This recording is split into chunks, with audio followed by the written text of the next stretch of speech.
Alright folks, part 2 of fixing this wire. I figured I'd go ahead and show it. So there's a new wire I'm going to use. I've already put some flux and I tinned each end of the wire. You can see that wire there. I've already made a connection on this side here. I've already soldered it right there. Now I'm going to drop a piece of heat shrink over there, which I just had, and I believe the wind blew it away, so let me go get it. Okay, here's a heat shrink I'm going to use right here. The wind definitely did blow it away.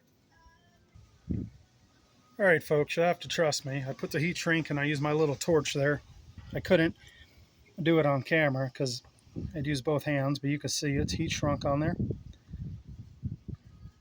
Now I'm going to loop that other end onto the other wire there. So let me get that done and I'll be back. Alright folks, I got the other side soldered right there. And I put my heat shrink on before. So I'm going to go ahead and position it now. Okay, so I have a position. I'm going to take my little torch and heat it up real quick. Alright folks, I got both sides soldered. Got them heat shrunk. Now you do have to be careful if you're using a little torch like this. You want to apply enough heat to heat up the heat shrink, but you don't want to apply enough to start burning stuff. And you especially don't want to apply enough to unmelt the solder. So that's a good connection. Now I'm going to go about trying to clean that up in there the best I can.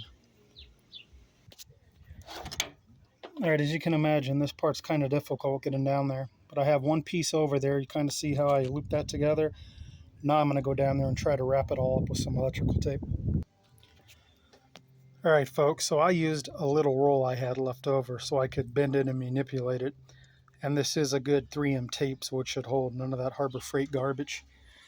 Does it look as pretty as before I started? No. But it's good enough.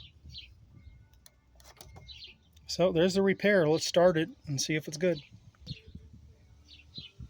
Alright, here's where the battery's sitting before I started. 12.8 volts. Let's go ahead and fire it up. Oh, and in case you want to know what I used to solder it, no, I didn't put my tip on there and try to use that. It was just too tight in there. I mean, I could have pulled the battery and the air box and everything, but yeah. Just use my little Harbor Freight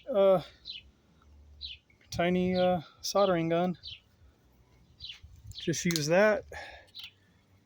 Use some decent solder right there. And even though this says it's rosin core, don't believe it, folks. Even if it's in there, it won't stick. There's what you want. You either want a liquid or a paste flux. I happen to have both, but I decided to use this one here. This is an electronic flux, and you can see it's already expired. It works great. That will allow your solder to stick. Crucial, in my opinion, right here. Alright, folks. We'll see how she does. Go ahead and fire her up.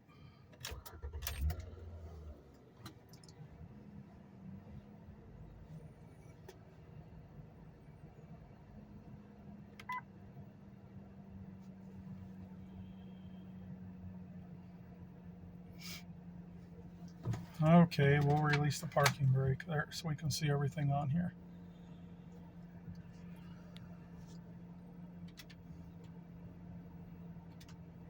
Got the AC running. Shouldn't take that long for it to kick on.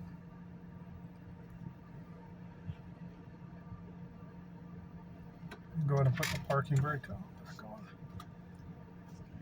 All right, you can see the time here, 4:55. It should come on within like 30 seconds, but we're going to stop it, and I'm going to come back in a couple minutes. We're going to check it.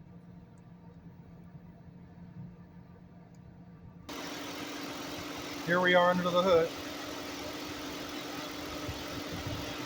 Let me make sure my connections are tight on the battery. They might be a little loose.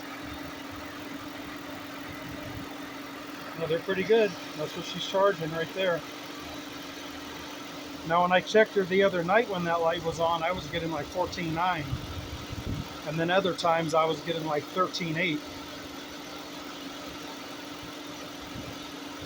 So I would say that the ECU, or the ECM, whatever you want to call it, ECU, is now taking control of the alternator,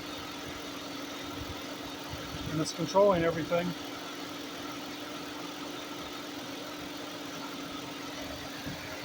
There's that repair down there again.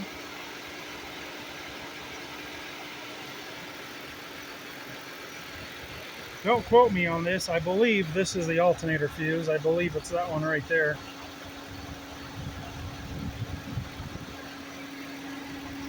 F17, I believe, so that would be that one. Looks like we're good. Let's go inside and make sure that everything's working good inside. Alright, it's been a couple minutes, as you can see. We take the parking brake off. There you go. No more alternator light.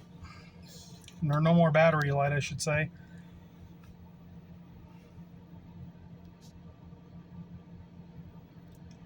And you can plug a OBD2 code scanner in it, and it'll give you that code if it's doing this. I forget what it is. It's like PO622 something. I could have it wrong.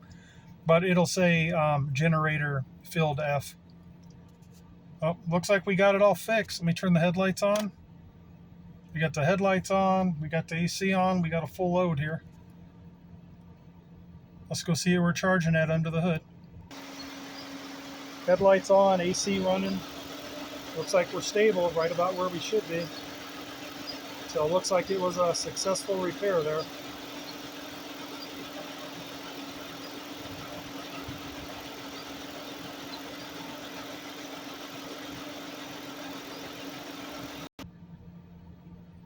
Here we are inside again. Been about 4 minutes.